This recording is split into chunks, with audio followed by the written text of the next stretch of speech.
दंड प्रक्रिया संहिता 1973 की धारा 2W समन मामला को परिभाषित करती है। धारा 2W के अनुसार समन मामला से अभिप्राय अपराध से संबंधित ऐसे मामले से है जो वारंट मामला नहीं है। धारा 2X वारंट मामला को परिभाषित करती है। धारा 2X के अनुसार मृत्युदंड या आजीवन कारावास या 2 वर्ष से अधिक अवधि के कारावास से दंडनीय अपराध वारंट मामला है। Now in English, Section 2W of the Code of Criminal Procedure 1973 defines summon cases. According to Section 2W, the summon case means a case relating to an offense and not being a warrant case. Section 2X defines the case. According to Section 2X, death penalty or life imprisonment or imprisonment for a term exceeding 2 years is a punishable offence. दंड प्रक्रिया संहिता की धारा 2WA के अनुसार पीड़ित व्यक्ति से ऐसा व्यक्ति अभिप्रेत है जो किसी ऐसे कार्य या लोभ के कारण कार्यत किसी नुकसान या क्षति से पीड़ित है जिसके लिए अभियुक्त व्यक्ति को आरोपित किया गया है और पद पीड़ित में उसका या उसके संरक्षक या विधिक उत्तराधिकारी सम्मिलित हैं। इस परिभाषा को दंड प्रक्रिया संहिता संशोधन अधिनियम 2008 की धारा 2 के द्वारा अंतर्स्थापित किया गया है जो 31/12/2009 से प्रभावी हुआ है।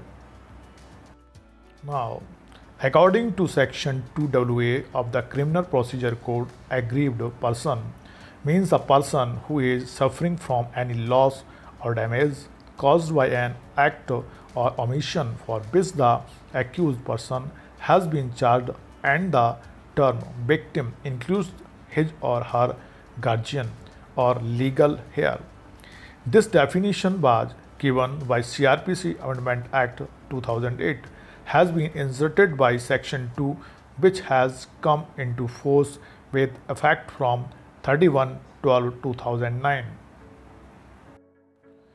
दंड प्रक्रिया संहिता संशोधन अधिनियम 2005 संख्या 25/2005 राज्यसभा द्वारा 4 मई 2005 ईस्वी को और लोकसभा द्वारा 5 मई 2005 को विधेयक के रूप में पारित किया गया। तत्पश्चात 23 जून 2005 को इसे राष्ट्रपति की अनुमति मिली और आज के राजपत्र में अधिसूचित किए जाने के साथ ही यह 26 जून 2006 को प्रवर्त हुआ। Now code of criminal procedure amendment act 2005 number 25 by the Rajya Sabha on 4th May 2005. The bill was passed by the Lok Sabha on 5 May 2005. Subsequently, it received the President's assent on 23 June 2005 and came into force on 26 June 2006 after being notified in the State Gazette.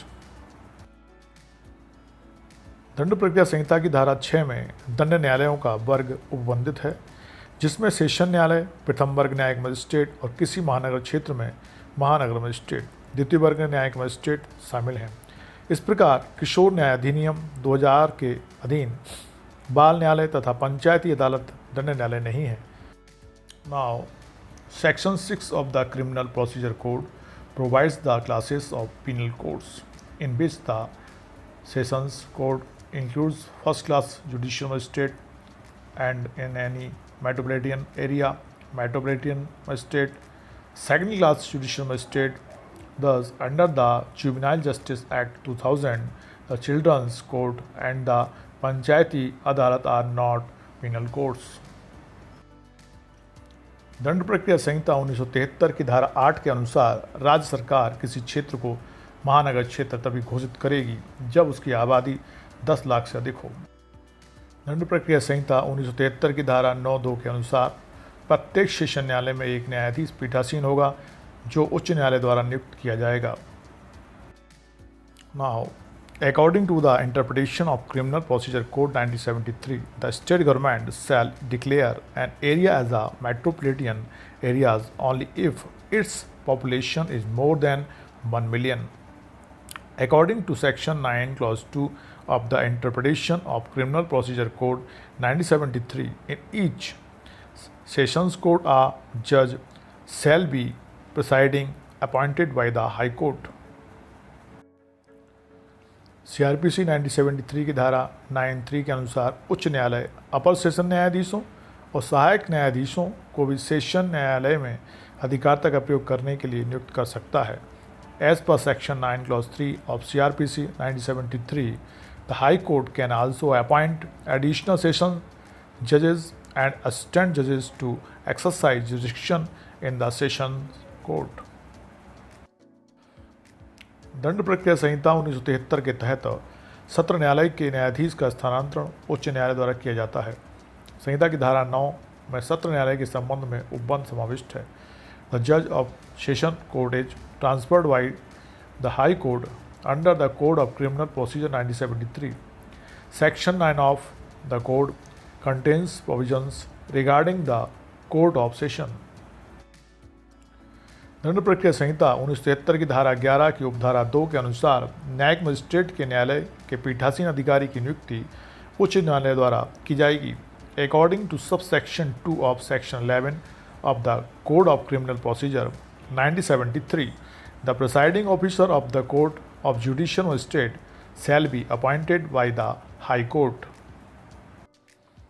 दंड प्रक्रिया संहिता की धारा 14 न्यायिक मजिस्ट्रेटों की स्थानीय अधिकारिता के बारे में बताती है।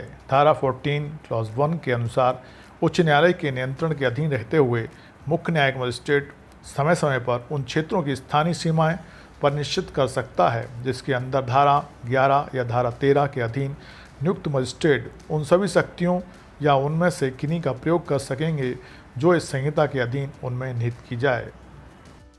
Now section 14 of the code of criminal procedure talks about the local jurisdiction of judicial magistrates.